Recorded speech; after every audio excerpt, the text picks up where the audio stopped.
Hello students, তোমরা জানো যে আমরা সবাই we are all going through a very bad time. খুব খারাপ সময়ের মধ্যে দিয়ে আমরা যাচ্ছি।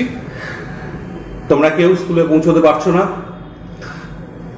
তাই আমাদের পশ্চিমবঙ্গ শিক্ষা দপ্তরের এই প্রয়াস যে ভিডিও লেসেন্সের মাধ্যম দিয়ে তোমাদের কাছে তোমাদের যে ক্লাসরুম সেশনসগুলো, যেগুলো যে বিষয়গুলো তোমাদের কাছে তোমরা ক্লাসরুমে পেতে, সেগুলো তোমাদের কাছে পৌঁছে দেওয়া হচ্ছে। আমি শ্রী অমিত ভট্টাচার্য, বাটানগর শ্রীরামকৃষ্ণ আশ্রম বিবেকানন্দ বিদ্যা মন্দিরের ভারপ্রাপ্ত প্রধান শিক্ষক, আজকে তোমাদের সামনে যে লেসনটা প্রেজেন্ট করব, that is summary writing for class 10. Okay, now summary writing mostly আমরা মাধ্যমিকের ক্ষেত্রে যদি বলো, মানে খুব এক্সামিনেশন ওরিয়েন্টেশনের ক্ষেত্রে যদি চিন্তা ভাবনা করো, সামারি আমরা খুব একটা মাধ্যমিকের কোয়েশ্চেনে পাই না, but it is very much there in your syllabus. আর মোর ইম্পর্টেন্টলি যেটা হচ্ছে যে for your future course of study, summary writing becomes a very important part of your writing skill. তাই জন্যই কিন্তু এটা included in your syllabus. So you should have a very introductory kind of understanding যে what is summary writing. So now let's get into the topic. What is summary writing? Summary writing or summarizing is a brief account or a shortened version of a story, passage or event expressed in one's word. মানে এই যে summary writing, যদি বাংলায় আমরা বাংলার একদম তার তর্জমা একটা করি, সেটা হচ্ছে যে সংক্ষিপ্তসার। কোনো একটা প্যাসেজ হোক, কোনো গল্প হোক, বা কোনো ঘটনার একটা বড় বিবৃতিকে যখন আমরা সেটা সংক্ষিপ্ত আকারে নিজের ভাষায় সেটাকে প্রকাশ করছি, that is what we call as a summary. Next, the most important thing যেটা হচ্ছে যে হোয়াট আর দ্য স্টেপস যেটা we should follow to write a summary. একটা সামারি লিখবার জন্য আমরা কি কি পয়েন্টস গুলো কিভাবে এগোবো। Number 1, read the passage a number of times to get the main idea contained in the passage. যে প্যাসেজটা তোমাকে দেওয়া হয়েছে সেটা একবার বা একাধিকবার ওটাকে পড়ে বোঝার চেষ্টা করো যে ওর মূল বিষয়বস্তুটা কি, ওই প্যাসেজটার মূল কি কথাটা বলতে চাইছে ওই প্যাসেজটার মধ্যে দিয়ে। বা যদি কোনো বড় ঘটনার একটা কোনো বিবৃতি হয়, বর্ণনা হয়, তাহলে তার মধ্যে মুখ্য ব্যাপারটা কি সেটাকে আগে ফার্স্টলি আমাদের ধরতে হবে, এবং সেটা একাধিকবার প্যাসেজটা না করলে তোমার কাছে ক্লিয়ার হবে না। Number 2, note the points or words or ideas in the passage and May even underline them. ওই প্যাসেজটার যেটা তুমি পড়লে হাতে একটা পেন বা পেন, বেটার হয় হ্যাভ আ পেন্সিল, একটা পেন্সিল রাখো, যেগুলো মেন পয়েন্টস সেগুলো নোট ডাউন করতে পারো, বা কিওয়ার্ডস যেগুলো সেগুলোকে নোট ডাউন করতে পারো, or you may even underline. সেই জায়গাগুলোকে তুমি পড়তে পড়তে যখন যাচ্ছ, maybe in your second reading or in your third reading if you require, তো সেখানে ইউ আন্ডারলাইন দেন যে this are the essential points. এই জায়গাগুলোকে নিয়ে কিন্তু পুরো ব্যাপারটা দাঁড়িয়ে আছে। Try to form a brief outline of the main idea spoken of in the passage mentally from those noted or underline points or sentences. এইবারে কি করতে হবে তোমাকে, তুমি যে যে জায়গাগুলো আন্ডারলাইন করেছো না, সেইগুলোকে না একটু নিজের মেন্টালি ওটাকে জড়ো করো, যেগুলো আমি আন্ডারলাইন পয়েন্টস সেগুলোকে একটা কোহারেন্স বা কোহেরেন্টলি বা পরপর গুছিয়ে চেষ্টা করো যে এখান থেকে মেন আইডিয়াটা কি আসছে। Next point, now sum up the points and write them down in your own language as far as possible. এই যে যেগুলো তুমি মেন্টালি যে একটা জিনিসটাকে দাঁড় করালে, আন্ডারলাইন পয়েন্টস গুলোকে নিয়ে আচ্ছা এইটা বলছে এটা বলছে, এবারে একটা মেন্টাল একটা তুমি ওর রূপরেখা দাঁড় করালে, সেটাকে একটা এই যে পয়েন্টস গুলোকে এটাকে একটা প্যারাগ্রাফে রূপান্তর করার চেষ্টা করো। এবারে কতগুলো টেকনিক্যাল জিনিস, যেটা এটা তো গেল তুমি ইয়োর থিম্যাটিক অ্যাপ্রোচ। এবার হচ্ছে টেকনিক্যাল পার্ট। টেকনিক্যাল পার্টে কি? Avoid direct narration. তোমার প্যাসেজ, অরিজিনাল প্যাসেজের মধ্যে কিন্তু অনেক উইদিন কোটস তুমি অনেক কিছু পাবে, অ্যাভয়েড দেম। যখন তুমি সামারাইজ করছো, যখন তুমি সামারি লিখছো, তখন কিন্তু ইট শুড বি, যদি তোমাকে ওটা রিকাস্ট করতে হয়, should be in indirect speech. কোনো টেকনিক্যাল ল্যাঙ্গুয়েজ, কোনো টেকনিক্যাল ভাষা শব্দ অ্যাভয়েড করবে। এক্সাম্পলস থাকতে পারে, ওখানে অনেক উদাহরণ দেওয়া থাকতে পারে অরিজিনাল প্যাসেজে, যে যে ব্যাপারটা নিয়ে বলছে সেটা নিয়ে অনেকগুলো তথ্য দিলেন লেখক।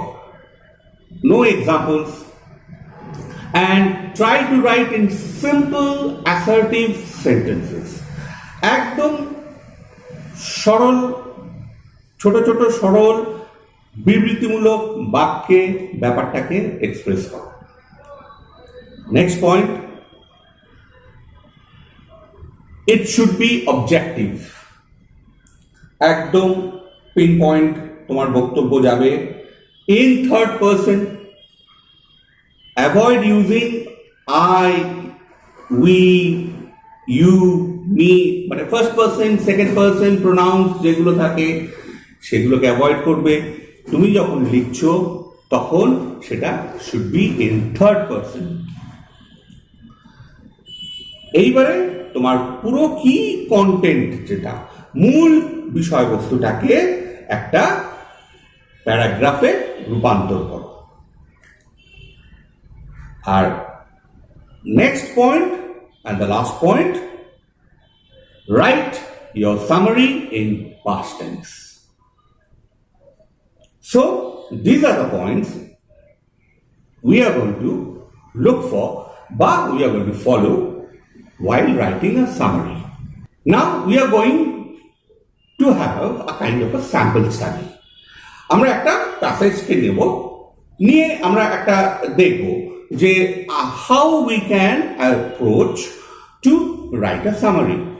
আমি একটা প্যাসেজ দেখো তোমাদের কাছে তুলে ধরেছি। ইটস বেসিক্যালি ইটস তোমাদের খুব জানা গল্প, মানে একটা গল্প, দো ইটস নট আ গল্প, it's an excerpt from the autobiography of the father of our nation, Mahatma Gandhi, My Experiments with Truth. সেখান থেকে এটা আমি এই উদ্ধৃতাংশটা তুলেছি। So let's see the passage. এটা হচ্ছে অরিজিনাল প্যাসেজটা আমরা আগে দেখে নিই, পড়ে নিই। There is an incident which occurred at the examination during my first year at the high school and which is worth recording. তো লেখক বলছেন, আমার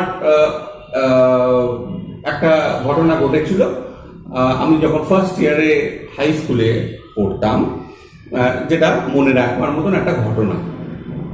Mr. Giles, the educational inspector, had come on a visit of inspection. সেই সময় স্কুলে খুব inspection হতো, মানে ইন্সপেক্টর আসতো, স্কুলে ইন্সপেক্টর আসতো। তো ওরকম মিস্টার গাইলস বলে একজন এডুকেশন ইন্সপেক্টর, তিনি এসছেন। He had set us 5 words to write as a spelling exercise. তিনি আমাদেরকে 5টা শব্দ দিলেন ক্লাসে।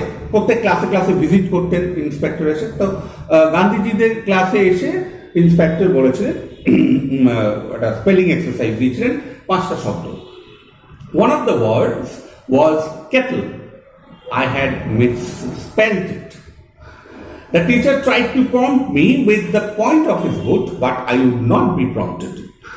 তো তার ওই 5টা শব্দের মধ্যে একটা শব্দ ছিল কেটল, যেটা আমি ভুল বানান লিখেছিলাম। আমার যিনি টিচার ছিলেন তিনি তার জুতোর ডগা দিয়ে আমাকে বারবার ইশারা করছিলেন যে ওটা আমি ভুল লিখছি। It was beyond me to see that he wanted me to copy the spelling from my neighbor's slate, for I had thought that a teacher was there to supervise us against copying. এটা আমার চিন্তারও ঊর্ধ্বে ছিল যে teacher আমাকে ইঙ্গিত করছেন যে আমি আমার প্রতিবেশীর যে স্লেট আছে সেখান থেকে সঠিক বানানটা আমি দেখে নেব।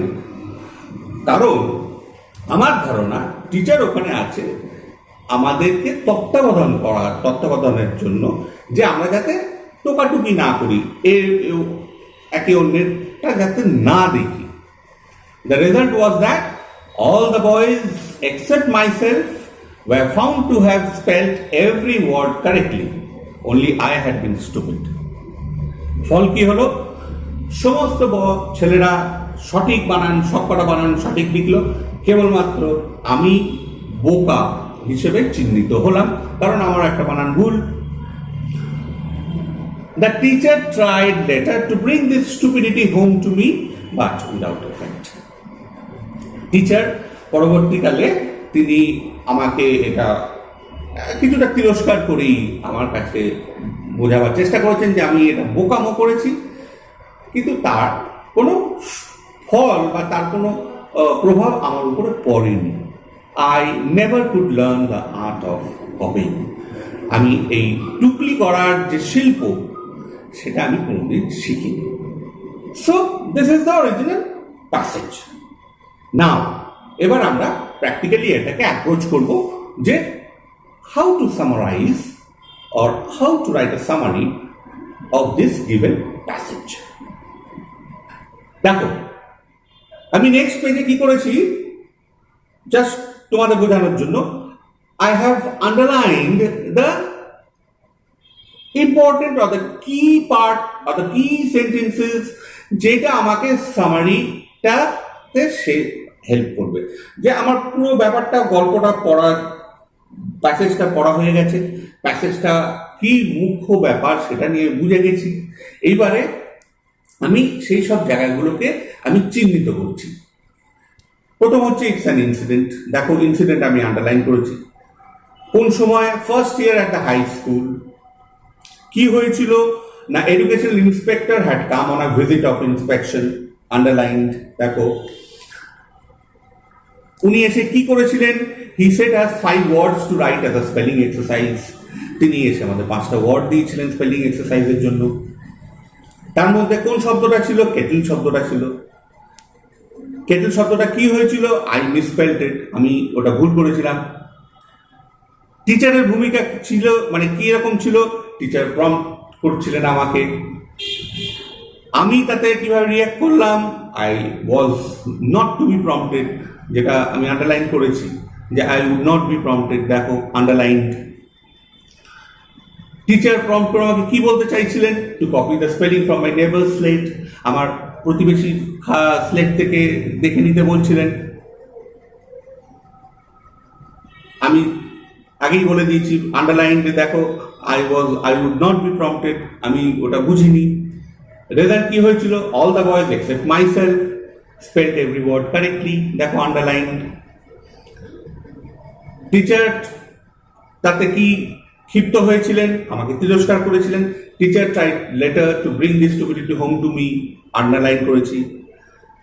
আর লাস্টলি আসল ব্যাপারটা কি হয়েছে, যে I never could learn the art of copying. So these are the key sentences that should constitute my summary.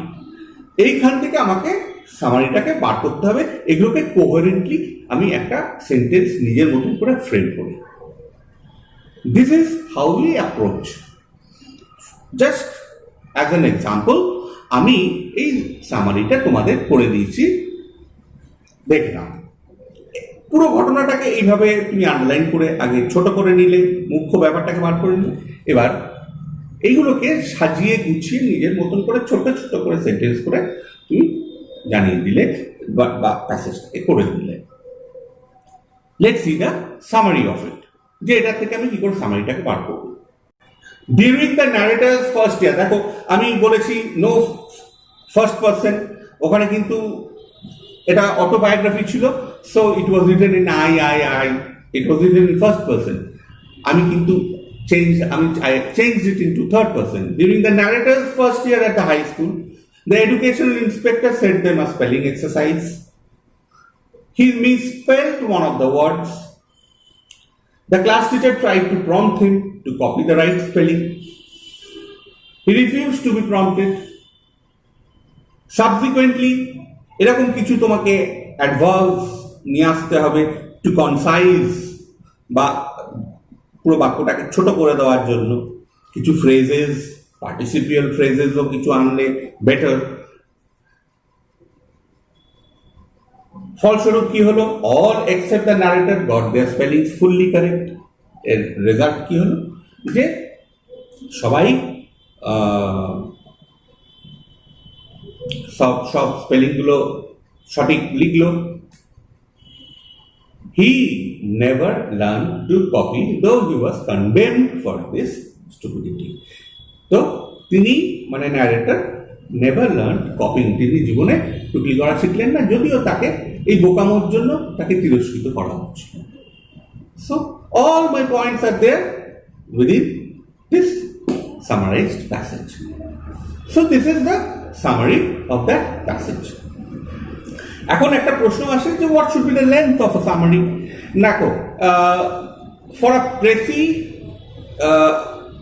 আরেকটা পার্ট আছে, নট ইন ইউর সিলেবাস, তোমরা পরবর্তীকালে হতে পারো। প্রেসি ক্ষেত্রে আমরা বলি 1/3 of the given passage. Summary ক্ষেত্রে we are a bit more liberal, আর একটু বেটার, আর একটু বড় হয় সামারি।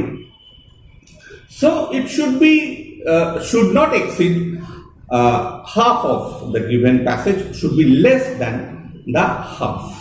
যতটা given passage আছে তার half number of words এর কম হওয়াটা বাঞ্ছনীয়।